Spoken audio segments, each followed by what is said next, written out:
All right. Welcome, everyone, to another episode of 2 Minutes to Life. I'm Adam with Tanner here, and we're looking at episode 5 today. So we've been moving along.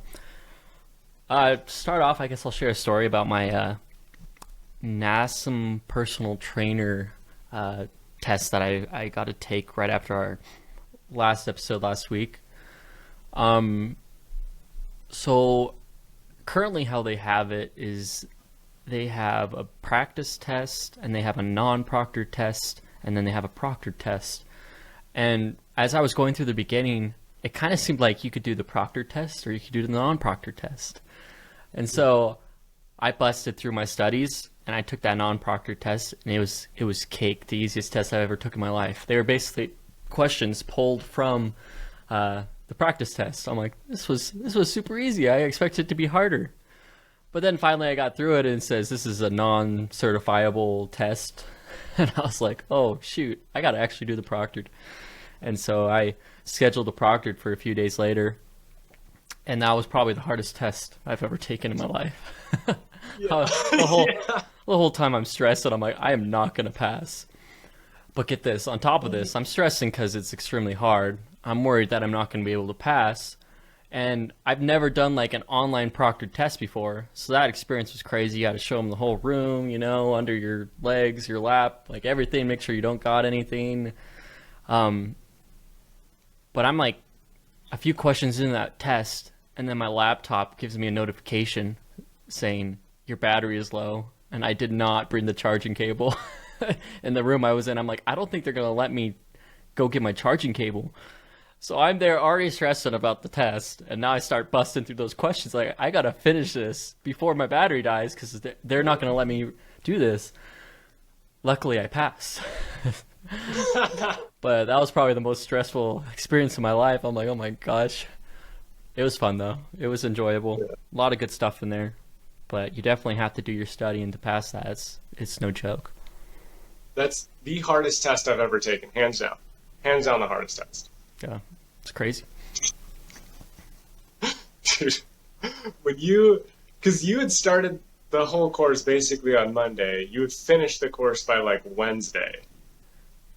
And you were like, I scheduled my tests on Friday, and I was like, what the fuck? I'm like, bro, this took me like 4 weeks, and everybody was like telling me like, hey, by the way, if you don't pass your first time, like don't freak out, like nobody passes their first time. And I'm like, what do you mean? Like everybody was psyching me out. Like my friend Ashley Kate, she was like, yeah, like, by the way, don't freak out. It's a really, really fucking hard test. And I was like, because all of the practice tests throughout the course are like fairly easy and they're just on every chapter. And I'm like, okay, and I blasted through those. And then when I went to take the actual test, I remember getting like 20 questions in and I was like, I'm going to fail this test. This is an impossible test. None of these questions were in the book. None of them. Yep. And I remember getting to the end and because where I had to go to a test site. You're lucky you're able to like do it in the comfort of your room. I had to go to an actual test site. You got like 2 hours in this room. It's completely silent. Like they make sure you empty your pockets and everything. They look at your hands. They like you have to take your shoes off and everything. Like it's crazy. And I'm in there taking this test, and I'm like, I'm gonna fail this fucking thing. Like this is so hard. And I get to the end and I like finish it, and I'm like, I failed that fucking test. Like, I failed this test. I didn't know yet. So I go out into this room, and this guy's going to hand me my paper. And he hands it to you face down. And on the other side of it, it'll tell you if you pass or fail. And I'm sitting there in this room just like, oh, my God. Like, I got to reschedule this test. I'm waiting for this dude to hand me this paper. And I'm like, I've got to reschedule this. There's no way I passed that damn thing. Like, I got to read that whole damn book again. It's like a 700-page book. It's a massive book. And I was just like, oh my God. And he like puts this paper in front of me and I like flip it over. It says pass. I'm like, oh thank God. And the guy's just like laughing. He's like, it's a hard one. And I was like, this is the hardest test I've ever taken. And I'm like laughing. I'm like, thank God, thank God. But yeah, when you texted me on Friday and you were like, dang dude. And I was like, oh my God, he took his test. And he's like, you were like, that was an intense test. And I was like, how'd you do? And you just sent me your certificate. I was like, holy shit. Thank God. It just So that was cool. I don't like that they don't give you your score. It's like, did I pass barely? Or did I Mhm. actually pass decently? It's just pass fail. They don't want you to Yeah. know your score. Yeah. No, I wish I knew my score too, because I was like, There's no way. It's a hard fucking test, man. That was a hard test. But I'm glad you passed, and you passed on your first time too, which not a lot of people do. That's a hard freaking test, dude. That is a really, really hard test. So congrats on that. Seriously, Yeah, thanks. that was really cool. It was good. It was a good experience. um, I have a funny story to share. So Adam blasted through. You blasted through the entire course in a week. And I was pissed, dude. When you were letting me know, you're like, you would message me on Tuesday, and you were on like, you were getting frustrated about feet positioning, and I was like, how the fuck are you already there, bro? Like, chill out. Like, how fast are you moving through this course? Because it took me, I did it in 4 weeks, I think. And everybody's like, take your time. I think it's like a 10 or 12 week when you go in class or whatever. It's pretty long. I did it pretty quick. You did it insanely fast, like stupid fast. Like, so damn fast. But you had messaged me on like Wednesday, and you're Tuesday and Wednesday, and you're like, I scheduled my test. I'm like, how the fuck did he get through this thing so quick? And I was so frustrated. I was like, how is he moving so quick? And you kept telling me, you're like, I've been taking Fenugreek, and I'm like, well, I've been taking zinc, like I'm taking ashwagandha, like, why am I not as motivated? Like, why is this kid so freaking motivated right now? And like, I was talking to my brother about it. I was telling my brother, I was like, yeah, dude, he just blasted through the course and he scheduled this test for Friday. And my brother was like, what? Like, really? And I was like, yeah, dude. And I was like, I don't get why he's so fucking motivated. Like, what's the, like, Fenugreek can't be doing him that good. And so this last 2 weeks, I've been slacking. Obviously, on our like clips and everything, I've been like super slow. I've been really slow on all of my work. I've just been falling behind, haven't been motivated. My girlfriend's mom's been in town, so I've been hanging out with them, like, going out to the beach, like just chilling really, but like I haven't been motivated on my work and whatnot, and on my like other tasks, my workouts and whatnot. I've been eating enough, but I've just like I've been reading, I'm doing the things that I'm supposed to be doing, but I haven't been like really busting my butt on my work. And I'm just like, why am I not super motivated right now? Like, what's going on? Like, something's off my diet. I know I'm not like consistent with my vitamins. And I'm like, Adam's on this Fenugreek. Adam's taking this Fenugreek. Like, maybe I should try this shit. So yesterday, and this is complete transparency, like I quit cannabis back in August. So I cut my use, and I had gotten completely sober, and I was like really proud of myself. And was it August? No, it was not August. June, July. It was July when I quit, I think. Was it July or August? It's July 14th, because we did the 1,000 push-ups on July 4th, I believe. And then I believe it was like a week or so after that when I quit. And I've been doing really good, but I've been feeling super demotivated these last couple weeks. And I haven't been like doing anything wrong. Like I'm not drinking or doing anything. And I've just been like super like frustrated and stressed. And I'm like, I need something to reduce my stress. Like maybe I should just like kill my sobriety, like kill it, you know, just like, I'm like, no, Tanner, don't do it. And I'm like, heavily debating yesterday. I'm like dying. I'm like, man, I need something to kill this stress. I need to like start kicking ass again. Like, what's going on? Like, I'm just frustrated. Like, I'm taking my ashwagandha. Like, things aren't just like going my way. And this morning I was like, all right, Tanner, you got to make a decision. What are you going to do? Like, how are you going to battle this? Like, how are you going to kick yourself in the ass? And so I got up this morning and I drove to the grocery store and I was like, I'm just going to get Fenugreek. Like, let's just see if this shit works. I go down the aisle and I see it and I grab it. And I also grab some vitamin D because I had just run out of vitamin D, even though I'm like always outside. And as I'm walking out of the parking, like walking to my car in the parking lot, like I'm just ripping this bottle open. I'm like, you know what? Like Adam's freaking, this is better work. Like I take 3 and it's like 1,800 milligrams. Because you said you were taking, was it 2,000 milligrams? I think. Yeah, a little over 2,000. And so I was like, I'll just take 1,800 and see how it is. So I pop 1,800 in. I drink some coffee, and I'm on my way home, right? And I'm listening to my music. I get home, and there's maybe an hour time span between when I took it and when shit hit me. And I lost my fucking mind. Dude, I was like, what am I doing? Why am I so fucking lazy? Like, it was literally like, let's go. And I like reorganized my room, just started moving shit around. I was like, it's time to start streaming shit. It's time to start doing this. I started working out as I was organizing. I was like, this is bullshit. Why am I so lazy? Dude, and I've gotten so much shit done this morning, it's ridiculous. I immediately also called my brother up and I was like, hey, I know you're taking ashwagandha. You need to go to Walmart right now. And he's like, why? I was like, just trust me. Again, I need you to trust me. And he was like, all right. And so he just got it too. He just texted me. I haven't looked at the text yet, but I was like, update me within an hour after you take it. I feel amazing. I feel great. And so I'm sold. I'm completely sold. But yeah, I'm excited to see what the rest of today has. I mixed my creatine into my coffee because I was like, might as well just mix the two. Let's just start speeding things up. Like, let's start making things a little more efficient. But yeah, I can see how you've been super motivated these last 2 weeks. So I'm like, what's going on? Dude, it's crazy stuff. Dude, it's amazing. Powder's different level though.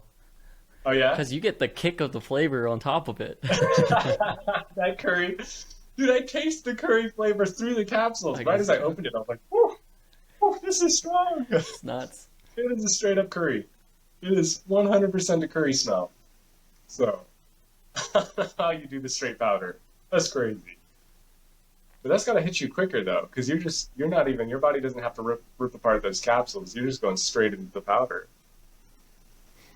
That's disgusting. Yeah, I make a protein shake 3 times a day. It's a special protein shake, and with all the stuff I throw in it tastes pretty crazy.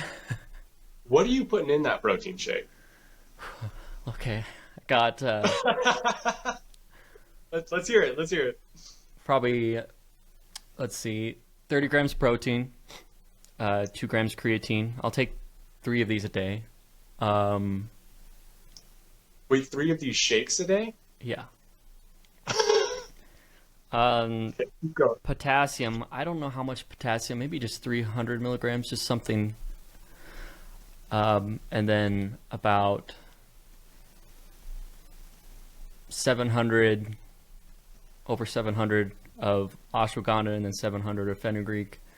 Some either Himalayan sea salt or sea salt, Himalayan pink salt or sea salt.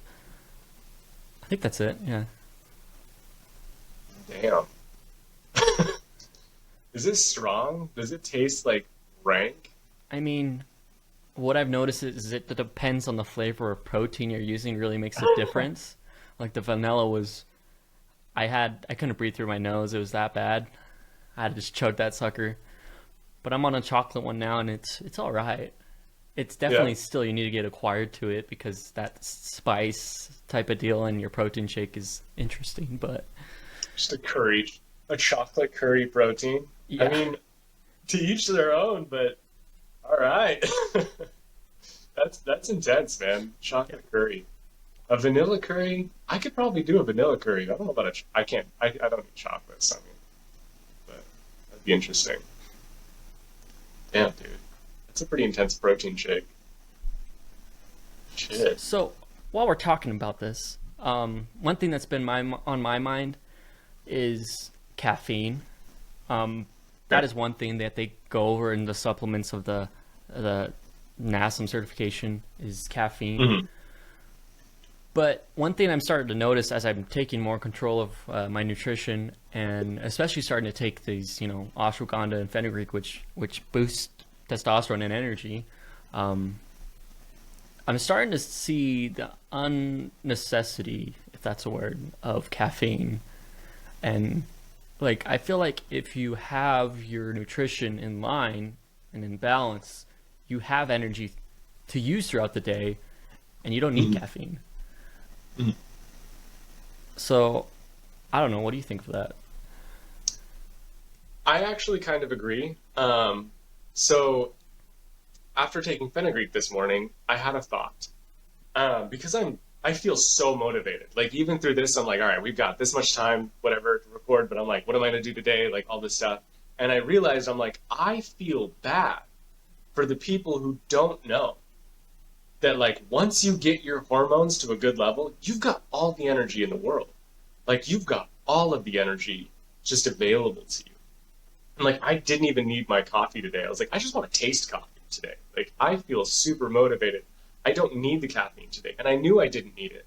And I was like, I'm just going to mix my creatine in my coffee just so I can bond it to something and take it, right? But I realized this morning, I was like, I feel bad for people who don't actually know that like the hack to all of your energy is just your hormones. It's just getting your hormones right. Because it feels like it unlocks this door, this just plethora of energy available.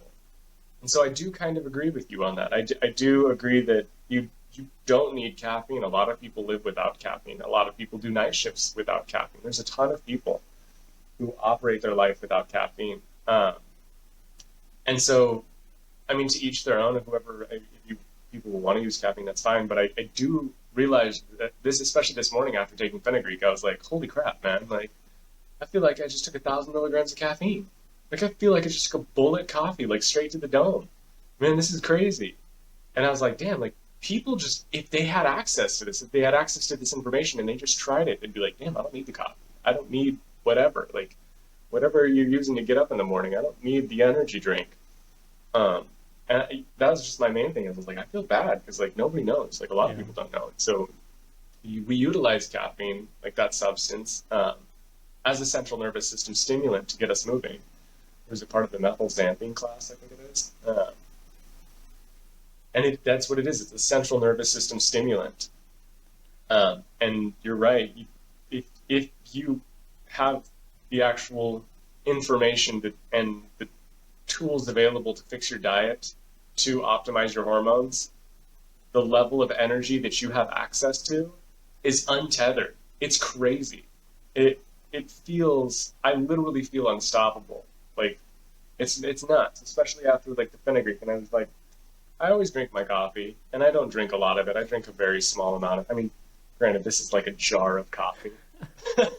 I know that sounds like I don't drink a lot of coffee, but I'll only drink like a quarter of this and then I put it back in the fridge and then I drink the other quarter like the next day. And that's just how it is. Like I just like to have a lot of coffee accessible, but I don't drink a lot. Like I'll drink, because technically it's like 1 or 2 cups. I think I was drinking a ton. I was drinking like 4 cups a day. Now I'm down to like maybe 1 or 2 cups a day. Just I can't drink that much. Well, the thing with caffeine is there's downsides to caffeine. You know, there's if you drink it too close to bedtime, it's going to keep you up at night. If you drink it first thing in the morning, you're going to have a crash right when you're in the prime work time. So, well, that's if you don't wait an hour and a half to drink it. So you have to, that's to what I mean, optimize right off the bat if you drink it. At least an hour and a half after waking up. At least an hour and a half before you start taking it. But what I'm saying is, if you were find other ways to get your energy outside of the caffeine, you don't have those downsides. For example, your nutrition. And what I find crazy is just the little things I've been substituting, like potassium. It's just crazy. I realized my potassium was a little bit low, and so I started supplementing a little potassium, and just from that, I'm getting a lot more energy. Some sodium, I realized my sodium intake could be a little bit better, so I started taking some sodium. I got more energy from that. So all these little things keep adding up and giving me more energy. I'm like, I don't think I need caffeine anymore. Like, avoid those downsides altogether. Just get your nutrition in line. You'll have the energy you need. Yeah. No, you're definitely right. You're definitely right about that. Yeah, because once you get your nutrition right, it negates the need for caffeine completely. Like your energy it feels like it's untapped. Like you just keep going. Feel like you're 16 again. You're like, sleep is for the dead. You know, for the week. I'll sleep when I'm dead. But it's true, and it's kind of sad because we just weren't educated. Like we weren't taught these things in school. Like all of our teachers were on coffee, drinking coffee all throughout the day. It was the teachers with the Diet Cokes or whatever, and they couldn't make it through their day without their Diet Coke or their coffee. And that's just what we were presented with. That's what we were taught. We weren't really taught to maximize our nutrition. And I mean, we're 27 years old now, and like you have had to go out of your way to take your NASM course to like figure out how to maximize, like, even the last couple of months, maximizing your nutrition. Like these aren't things that you were taught in school at all. Like you had to go out of your way to learn these things, to get your sodium, to get your potassium, to get your creatine. You're like, oh, I'm fixing my energy levels now. Oh, I'm proper muscle production. Like, you're getting all of this information way after like our basic educational like time frame. Like, why weren't we taught these things from first to 12th grade? Like, this should have been the prime time where like, hey, let's take our vitamins, like, hey, let's take our nutrients, like, let's make sure we get these things in. Why were we not taught these things? Like, why were these things not implemented in our schooling? Like, why were these things not mandatory? Like, yes, health class was mandatory, but let's be honest, all of our health teachers were, from what I've seen, everybody I've talked to, they're like, yeah, my health teacher was just a gym teacher who taught the class. Well, here's my question: is in schools, I would imagine the menus are approved, right? Probably a nutritionist would make those meals, right? I don't think all the nutrients are in those school meals. And for example, at my work, a nutritionist makes the meals. I don't think all the daily nutrients are there. So it's just kind of interesting to think. I think the calories are probably over. The carbs are probably more than they need to be. It's just interesting to look at. It's like, what are they basing it off of? I mean, it has to be approved. Are they just going off of macros and not the micros? I don't even think they're going off macros though. If you think about it, because like I ate school lunches like my entire life basically, and every single day after school lunch, like every single day without fail, the period after eating lunch, I was exhausted. I would nap every day after lunch. I didn't care what class it was. I didn't give a shit. I was tired, and it was because I had consumed a ton of carbohydrates, a ton of carbs, and not enough protein. Like they don't like. Look at the school lunches. There was no protein in those things. Like, none. It was all carbs. Yeah, I remember there's this one meal, they called it the cheese yum yum. It was literally like hunks of bread with cheese in the middle, and that was your meal. It's like, where are the nutrients in that? I remember that. Oh my god. Blast from the past. Yeah. The cheese yum yum. You gotta make one of those. No, no, you don't need it. I don't think an actual nutritionist looked over these things. And even if it was a nutritionist, it wasn't somebody who was either properly educated or who didn't take the time to actually study these things. And I've learned that about a lot of doctors even today, like Western medicine today. And I've lived with doctors, and no diss on like their education or whatever, but a lot of what they're taught is not in optimizing nutrition, surprisingly. Surprisingly, a lot of what they're taught is substances to basically get rid of symptoms of diseases or underlying whatever issues. It's just certain substances that get rid of or that can negate symptoms. But nutrition, because I've acquired all of my nutrition on my own, and just a lot of self-study.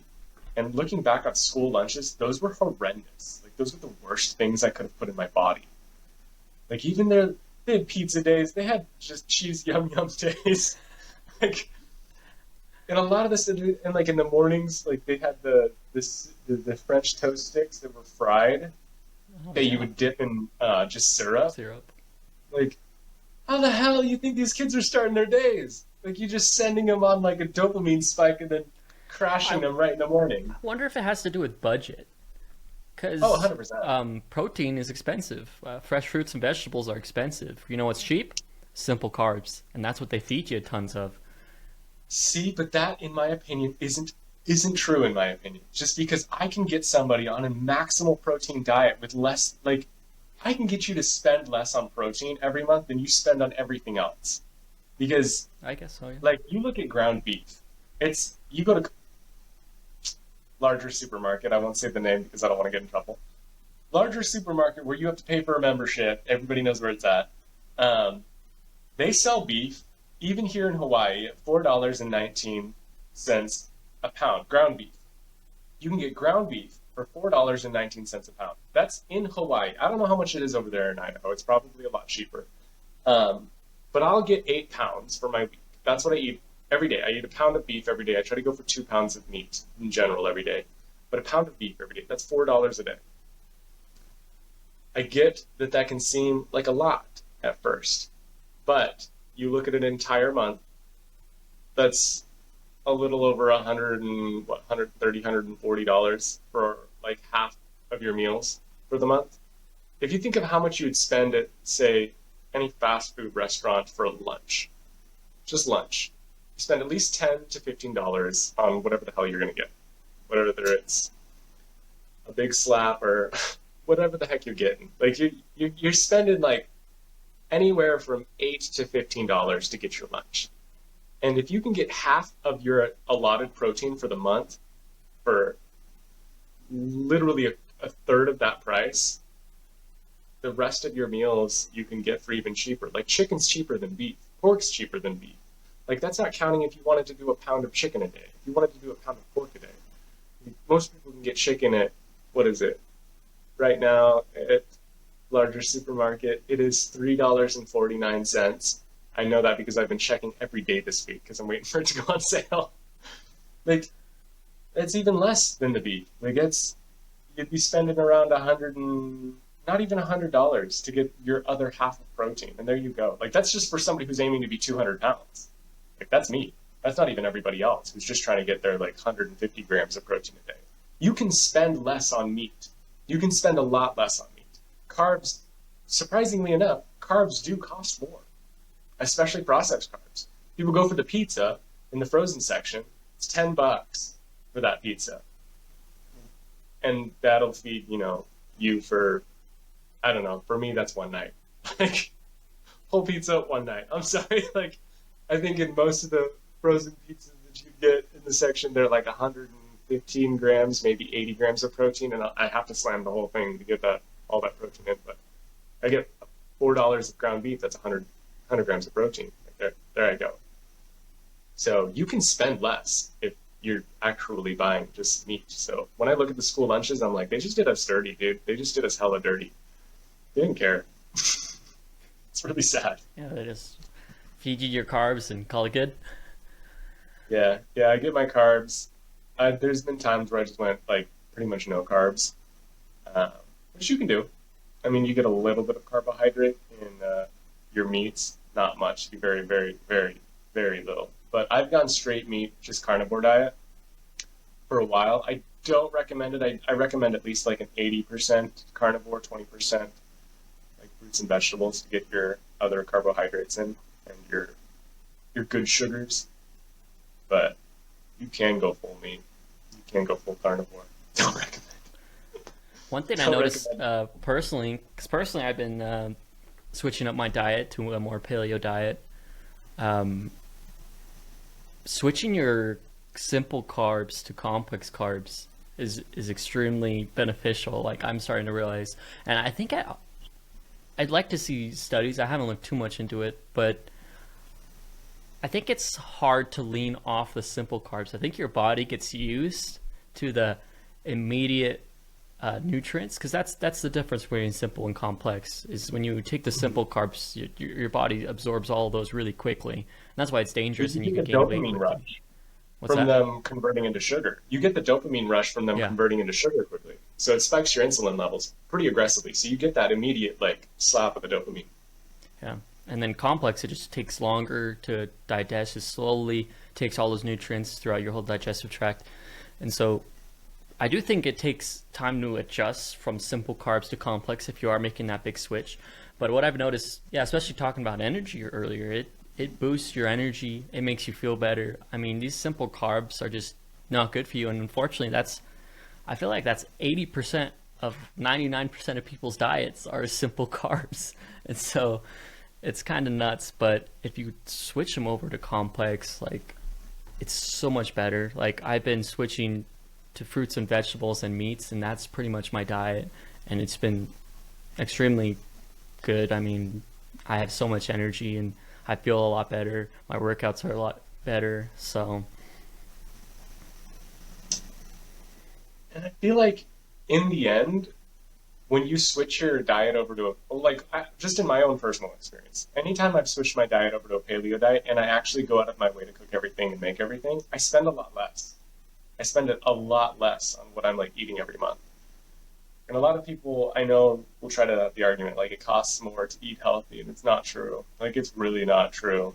If you, because I've found that it does cost more when I don't completely replace all of my simple carbs. If I'm still going out and spending money on like outing food, I'm gonna continuously spend more money. But if I switch over completely and I get 6 meals out of the month, out of the week, no, 6 meals out of the week that I've completely meal prepped that are just ready for me, I spend a lot less money, like a lot less money every month on food. It's like just speaking from about my dinners. Like my dinners are very, very simple.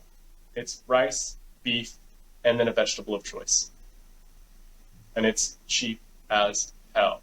Like it is cheap as hell. People think beef is expensive. It's not. You don't have to go for the ribeye steak.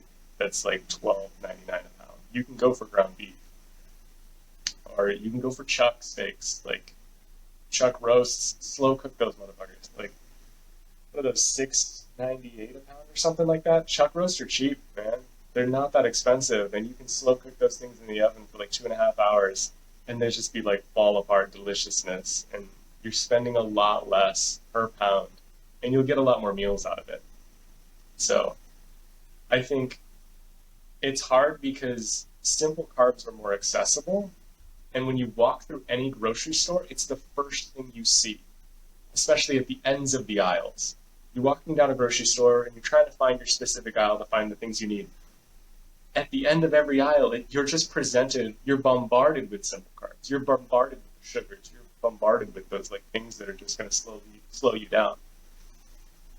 And yeah, I think it's just like when you fully switch your diet over to like yours, paleo, you end up spending less. And it's, yeah, like you said, it just makes you feel a lot better because simple carbs suck, man. On energy, they just drain your energy levels because it's like eating a ton of sugar. It just shoots you up and then brings you down. And those complex carbs like give you that sustained energy throughout the day. No, yeah, it's been good.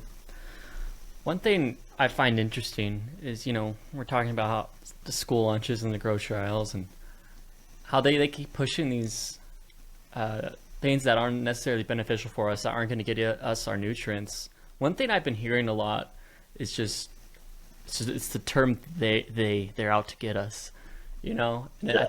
I think it's kind of interesting is like they want us fat, they want us weak, they want us, uneducated. And in my head this whole time, every time I hear it, I'm like, who's they? Who's they? But I guess to each man his own and his own conspiracies. But it is kind of interesting is how it seems to be this battle, this battle between good and evil, so to say, is just, you got to fight your own battle. You got to fight your diet. You got to fight your exercise. You got to fight your intellectual capabilities. And I just think it's interesting talking about all this stuff, how, I don't necessarily think there's an ultimate person behind it all. I mean, it's just how, production is moved towards. Just it's easier to make, these processed foods and stuff. But it's interesting how it looks like, if there was one guy that's trying to get us fat and get us lazy, get us not exercising, get us uneducated, it seems like someone's trying to do that, just the way it's moving. So I think it's just kind of interesting to think about that. It seems to be that there's this battle that you have to fight in every aspect of your life, because it seems like someone's trying to get you. Mm. And I get that. And I've lived with a lot of people who like were big into the conspiracies and like really delved deep into them. And in the grand scheme, I can see how somebody would think that like everybody, like there's some sort of guy or some sort of negative entity that's out to get them. But I do think that the main goal of the corpus was just to feed all of society. And it's like, how do you do that? Well, what's the fastest thing that you can utilize is like simple carbs. Like process things, make it bigger, you can feed more people. And so, and especially just in Western cultures, we've clung to our sugars. Like you try candy from other places and it is not as sweet as American candy. Like American candy is the sweetest, sugariest shit you will ever put into your body. And we really cling to that like sugary flavor. And I honestly think it's just like our society is how it's progressed. I don't think it's any one person's fault. I do think it's just like we're just trying to feed a lot of people, and in doing so, we've given up a lot of our focus on nutrition, and we make things less nutrient dense to try to feed more people or to fill more space, because people are so used to eating all day long instead of. And then there's another thing, going back to like intermittent fasting, is like realizing that you don't need to eat all day. Like you don't need to be slapping that dopamine button all day. Like, you can get all your nutrients in 3 meals. You can get them all in 2 meals. You can get it all in 1 meal if you wanted to. And it'll take the time to process throughout your body. Like it'll take its time through your digestive tract. And I think it's just because we're so used to eating and snacking all damn day long that now it's just like, all right, how do we fill this space? Like just add more carbohydrates. Like that's the best we can do. Just add more carbohydrates, fill that space. Make more simple carbs, puff them up, puff the carbs up, give them puffs, whatever the puff is. You think of morning cereals that she would eat as a kid? It's just puffed up carbohydrates. That's all it is, and then some freaking milk. Like there's nothing in that. There's no nutrients in those, and like you get tired afterwards. Like I won't name the brands because I don't want to get in trouble. But you look at the majority of cereals out there, and you're like, there's nothing in that. Like it's just a puffed up carbohydrate, just to fill empty space. And there's a reason you get tired after you eat it, because there's nothing for you to utilize for long term energy. So I think that's just kind of how things are. Is that they've just tried to fill empty space, and the fastest and easiest way they could have done that is with a carbohydrate. That's what they've done. Yeah. I like to think of this one quote. I don't know if I've heard it or if I came up with it in my head. But basically, like, it goes on the lines of how failure was created for us to prove that we deserve what we earn. Something along the lines of that. That basically we have to push through something, and those who give up don't deserve what's past it. That's kind of the idea. And so I've been thinking about this, relating this to and how we each have to have go forward and battle our own nutrition battle and fitness battle and intellectual battle. And I think we have to earn them. It's not meant to be easy. And so I just think it's interesting that if you give in to these things, you're losing your battle. If you give in to the consumption of these simple carbs, or not exercising, or not reading, or trying to improve your mind, I mean, you're losing the battle, and you're the reason that failure is there, and people don't like failure. But failure is meant to be something to help us grow, something to push past, to make sure we deserve something. Maybe it goes along the lines of our dopamine in our brain. If there wasn't failure, we wouldn't get that happiness from achieving something, because it would be easy. We wouldn't have to worry about anything. We wouldn't fear not achieving something. So I thought it was a cool idea. It's just how failure, it's meant to propel us. It's meant to be a barricade for us to overcome. And I think that applies to every area of our lives, where we should have this struggle, because that makes it worth it. That makes us learn and grow. Well, I mean, yeah, you actually reminded me. I've been reading this book, How Successful People Think, and there's a quote in there. So the book is by John C. Maxwell, and the quote, I actually have it right here. The quote is, and you reminded me of it when you said that, "The person who forgets the ultimate is a slave to the immediate." I'll say it again. The person who forgets the ultimate is a slave to the immediate. And that goes along those lines of, if you don't push past to your ultimate goal, you're going to be slave to whatever is immediately available to you. You're going to take the easier route. So I thought that was really interesting. It's very true. Yeah, you got to have the big picture in mind. I mean, That's one thing that I'm pushing towards, and that's basically the book I'm trying to write. Is just, you gotta be aiming for the big picture. That should be your decision should be based off of the big picture, not what's happening right now, you know. Don't choose what makes you happy right now.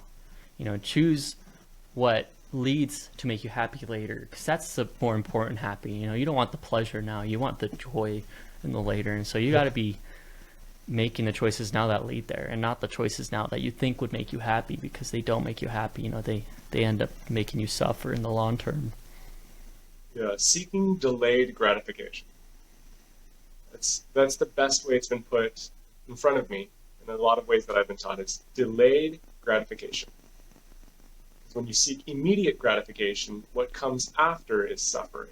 Delayed gratification, the suffering comes first. And suffering or payment, there's always a payment to be made. There's always some form of payment to be made for happiness, joy, or pleasure. There's always a down payment. Whether you want pleasure, joy, or happiness, there is a down payment of either. And it's not always a down payment. Sometimes it's a delayed payment. So if you seek pleasure, that's the first thing you're going to get. And the payment comes afterwards, which is suffering. But if you seek joy, the first thing you're going to put in is a little bit of pain. And the reward is joy. And I'm not saying like pain is in like, you know what I'm talking about, just doing stupid shit. But any task at hand, whether it's you want a six-pack, or you want to be physically fit, or you want to improve your health, the pain is embracing the food that you're not comfortable cooking yet, or eating the vegetables that you haven't been eating your entire life. Like, you have to seek the things that kind of are a little painful at first. It's like, I don't want to eat the apple, but I know it's good for me, right? You have to put that down payment of, all right, I don't like apples. I don't enjoy eating them, but I have to eat them. I genuinely, strongly dislike eating apples, but I continually eat them because I know they're great for my metabolism. And you have to make that payment of, do you want pleasure now, or do you want the joy later? Because if you want the pleasure now, you will get suffering later. But if you want the joy later, you have to put in a little bit of payment of pain first. You want the six-pack? You've got to do the crunches. I like that. Got to eat that. I like that analogy, because I like to think of my my first car I bought, right? And I bought that with cash.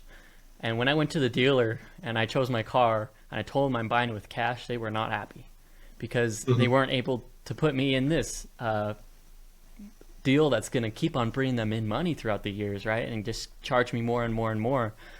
And so, yeah, just relating it, you know, let's put it in a metaphor here, that my car was the joy you want, right? You're either going to pay for it up front and you get it and it's done there, or you get it and then you're going to be stuck in this payment plan for who knows how long, you know? And that's what suffering is. That's an addiction. Yeah. That's an addiction. Yep. That's exactly what that is. It's long-term payment of suffering. Any addiction that you look at is a long-term payment of suffering. If you put in the work, you were able to pay for it and receive it and have it, and it wasn't a long-term payment of suffering. It's people who want the gratification now. I want the car now, but I want to pay for it later. That's the addiction. That's this. You're going to pay the suffering later. I'm gonna put in the pain now. I'm gonna put all the money up front now, so I can enjoy the car. I can truly enjoy the car without the stress. Okay, but I want the car now, but I'll stress about it all later. I'll worry about all the payments every month later. That's an addiction. That's how addictions work. You start it, I want the pleasure now, and I'm going to keep paying for it every day after that. I'm going to keep paying for that suffering every day. And so that's exactly what that is. It's kind of interesting to think about. I like that. I like that a lot. That's a cool analogy. No, that's good. I was going to bring up the wave of testosterone. I actually drew out a graph, but I'm not going to bring it up here. So on one of our studies that we had posted to because we've got a group document that we've been adding a bunch of studies to, I found that testosterone in a man moves around 200 points throughout the day. So say you're at like lowest point is 600 and at highest point you're at an 800, okay? And say you want to increase your testosterone, okay? This is something I've noticed is so the wave works like this. At around 7 a.m., according to plenty of studies that you can look at, what I found is testosterone is highest in the morning and is lowest in the evening. So around 7 a.m. to like 10 a.m. is when it's the highest. And then it starts to move down. And around 7 p.m. is when it's the lowest. And then it starts to rise again throughout the night and reach its high again at 7 a.m. And I thought that was interesting. And I'm like, why is that? Why do we see this wave? And why is it so aggressive? 200 points throughout the day. Like, why is it? So say you're at your lowest 7 p.m. Say you're at your lowest 600 points. 600 is your testosterone at your lowest. And say your high in the morning is 800. And I was like, how can we strategically attack this? What happens in the day that brings our testosterone down 200 points at around 7 p.m.? And I thought about it. And I'm like, what are we doing? What's the obvious thing? We're eating. We're doing things that slow down our testosterone. Say it's sugars. You start consuming sugars, simple carbs. It starts bringing your testosterone down. And we talked about that study about how 75 grams of sugar will drop your testosterone by 25%, which is crazy. That's a quarter of your testosterone, like, gone.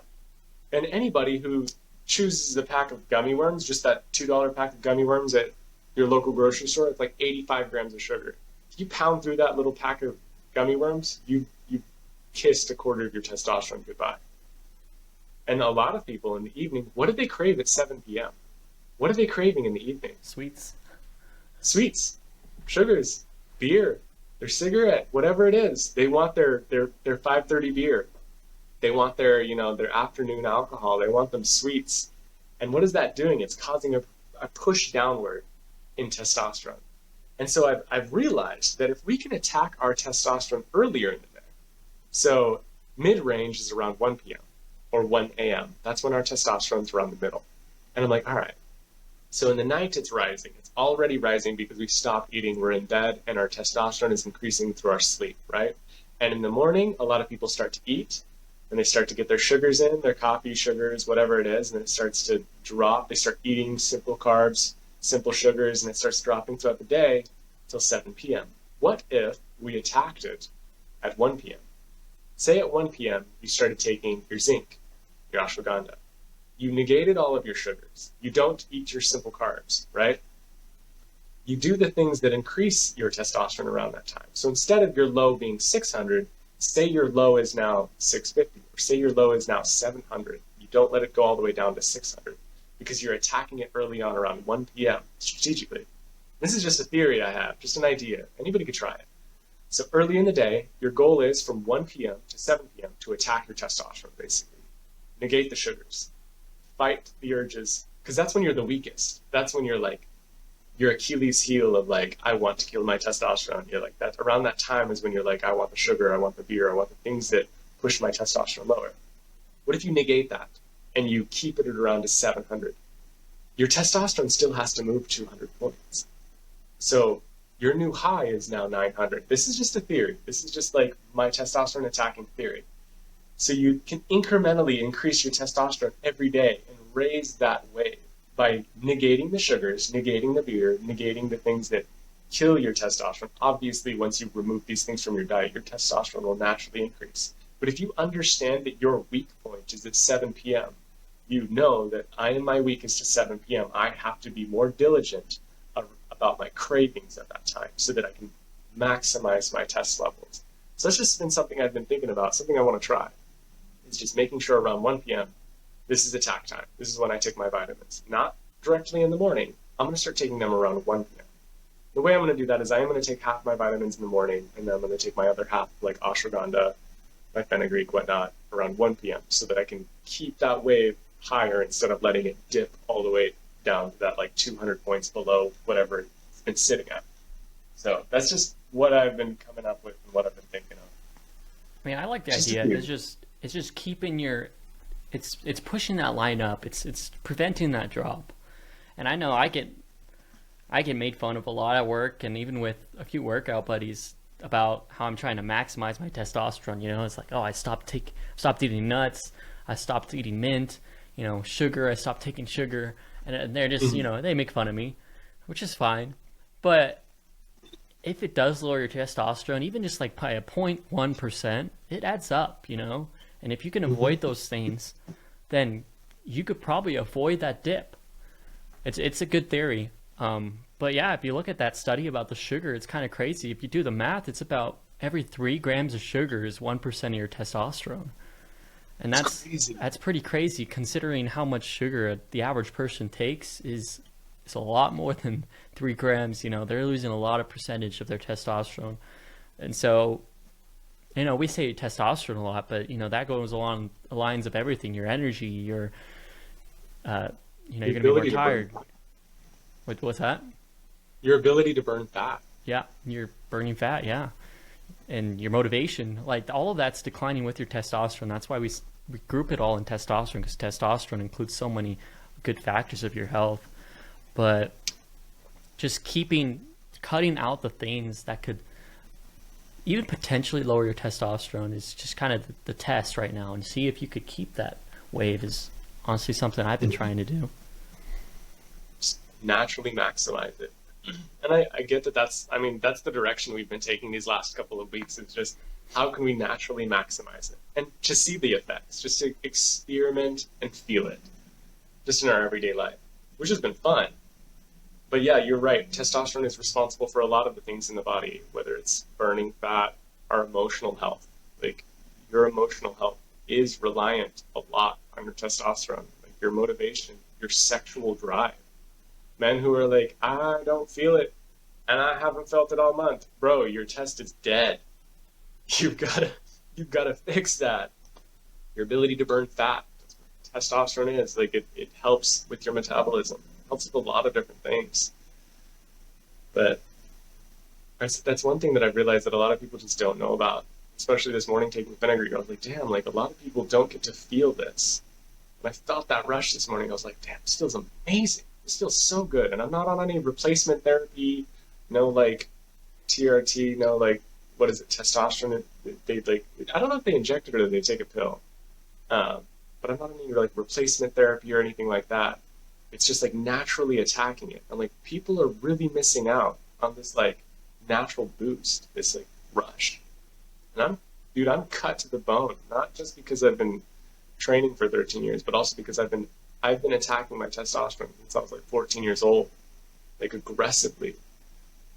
And a lot of people don't get to experience those effects of like easily burning fat, having a great sex drive, like a natural mood boost. A lot of people know me as just this undyingly optimistic motherfucker. Like I have undying optimism.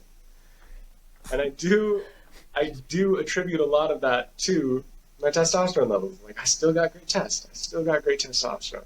And I don't know exactly where it's at, but I can tell you, I feel great in all realms. So And that's, speaking about how you say that, many people, they don't know and they won't experience these things.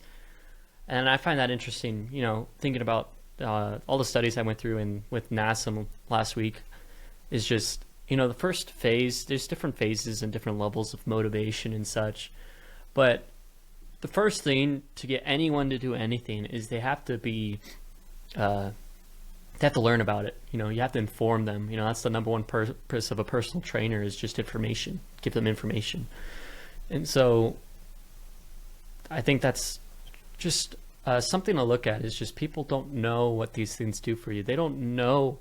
I mean, before talking about a lot of these things, before starting this podcast, I mean, I feel like but you don't really know. It's just like looking in your supermarket and, looking in your cafeterias. What are they feeding?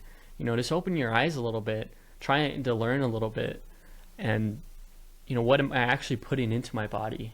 What am I putting in, and how does it affect my mood and my energy? And all these things are just education. And so honestly, I feel like if more of these things were more known to people, we talk about how they're not really taught a lot in school. I feel like a lot of people would at least try. I was like, I wonder if I could have better energy. I wonder if I could have better sleep or more motivation by doing these certain things, by eating these things instead of these things. And so I guess that's the purpose. I mean, you just got to inform, you got to learn. Everyone has the responsibility to go out and seek things. So their own self-education on their nutrition analysis, their ability to attack their nutrition. That's one thing I do want to do, is just provide a lot more easily cooked meals to fix diet. Because like that was something that I've been doing for a long time, is just cooking, learning how to cook things that are just better for me. Because I've noticed it, even when I was in the dating scene, nobody knows how to cook anymore. Nobody knows how to cook. Nobody wants to learn how to cook, which honestly, I'm gonna be honest, is pathetic. Like, I'm gonna call them all out on it. Like, y'all are pathetic. Not being willing to cook or learn how to cook, fuck you. I've known how to cook since I was 18, and I have continually added as many meals and dishes to my recipe book as I possibly can. And it gives you an advantage. It gives you a huge advantage when it comes to getting healthier. And that's another thing, is just learning how to cook little simple things that will fix your hormones, fix your energy levels, because a lot of what we have available today is just like fast cook, throw it in the air fryer, or throw it in the oven, or throw it in the microwave, and it's done. And when you look at what's actually in it, you're like, damn, there is nothing except for carbohydrates in this meal. And I think you're right. Like, a lot of it is just, you have to teach yourself. You have to go out and learn these things yourself.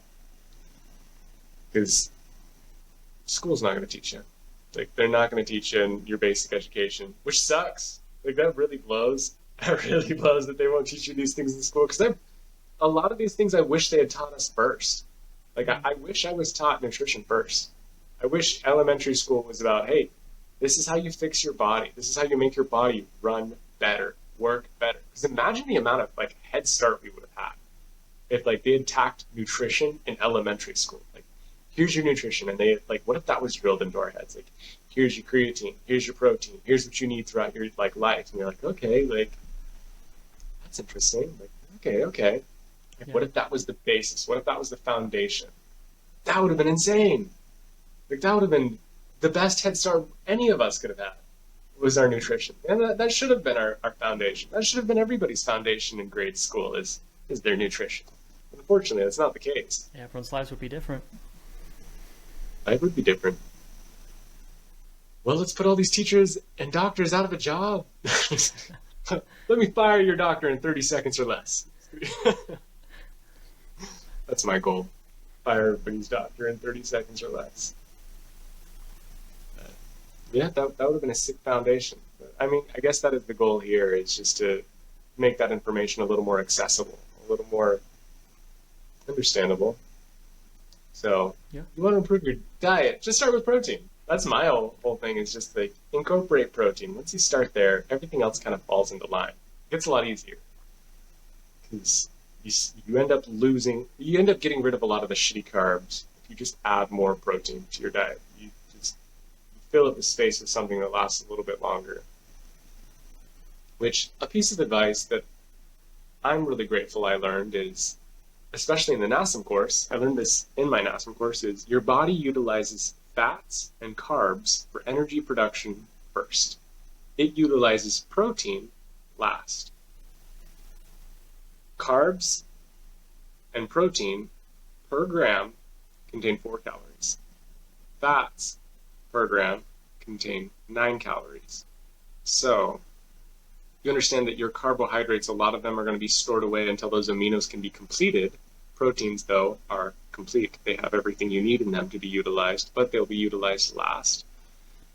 You can understand that if you want energy, get your fats in, get your protein in. Carbohydrates need to be put together. They need to be finished before they can be fully utilized in your muscles.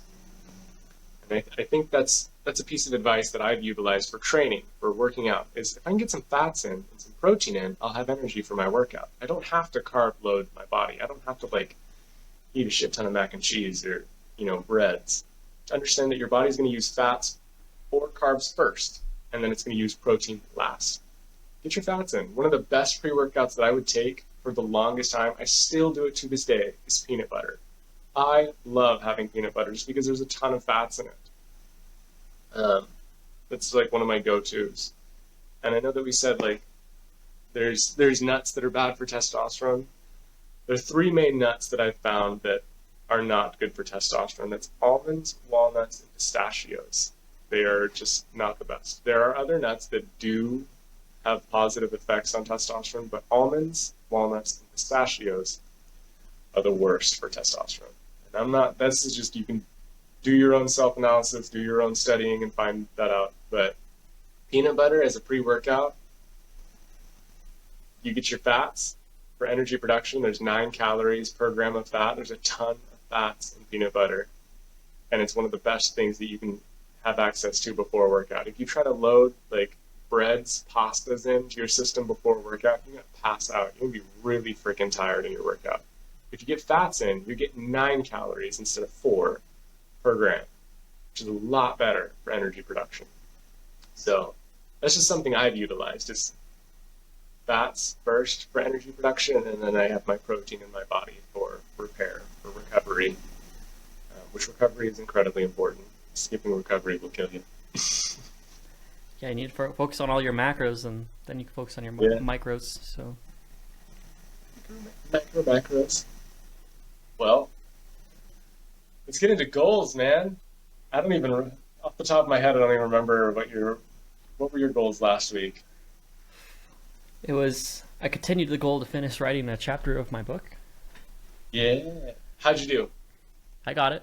I got You did? the word count I wanted in the chapter. I mean, it could probably still use some editing, but I got the bulk in there. I just need some editing and stuff. So I got it.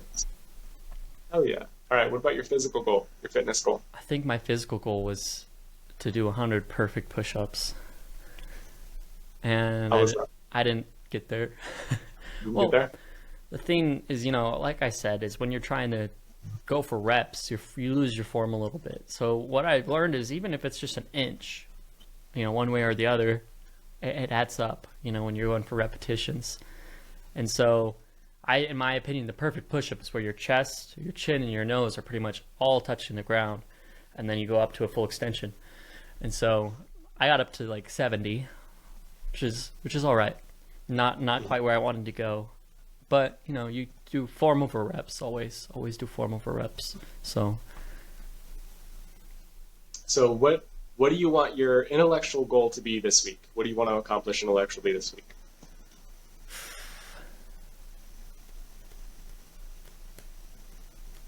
Let me think here. I mean, I'm reading Atomic Habits, so I think I could finish that book. It's a good book. It's a really good book. I've been enjoying it. It's a good one. Okay, what do you want your physical goal to be this week? Fitness. I've